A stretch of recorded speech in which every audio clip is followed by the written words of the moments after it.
messages is running in the context of the service. So it's running this local system.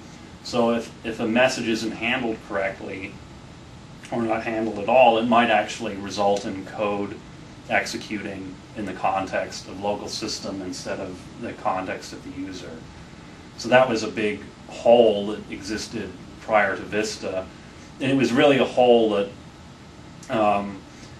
it was sort of a situation where it existed in the system, in the platform. Most of the Microsoft services weren't using that, but a lot of third-party services may have wandered into that trap without knowing about it. So the way we actually address that in Vista is all of the services basically run on a non-interactive Windows Station and desktop. So any attempt to throw UI from a service essentially hangs. It hangs from the perspective of the UI is raised, but it's raised on a non-visible Windows Station and desktop. And there's actually an administrative tool that allows people to troubleshoot these situations, so they can switch to that desktop and view the content, but by default will no longer be bringing up UI that can be attacked on the user's desktop.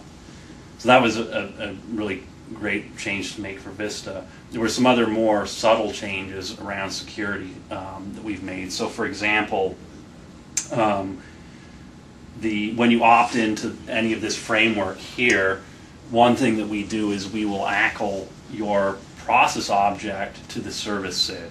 So instead of it being ACLed to local system, for example, or network service, it's now ACLed to your process SID. So that prevents other services from manipulating you from the same privilege level. So that's meaning that other services couldn't impact the binary on disk for the service? What's actually being ACLed? Yeah, so it's actually the process object. So what that will affect directly is calls to open process. So if I tried to open up you for VM write access, and then I try to inject code into your process, well, I won't be able to get the handle to your process, so that attempt will fail. So you can't patch a service in memory? Yeah, at the same identity level. Now, this won't prevent somebody running as a local system that has the debug privilege present and the take ownership privilege present from asserting those privileges, whacking the ACL on your process, and then doing the dirty work. But in that situation, the attacker will have to satisfy those requirements, and also they may trip various audit records along the way as well. So that's another more subtle change that's not really visible to the end user or normally functioning services. Cool. Well, so let's jump in to the end user. Mm-hmm. One of the things we're advertising with Vista is that we're making it a lot safer for users to spend time on the internet. Right. And obviously, a lot of what you talked about is directly related to that point, right? You can't. It's gonna be hard to get malware on your system, but let's so basically what I'm trying to spit out here is let's talk about protected mode.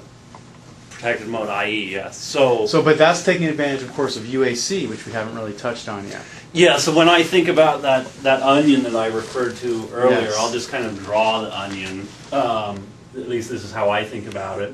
So you've got the kernel here. Mm-hmm. You've got system services.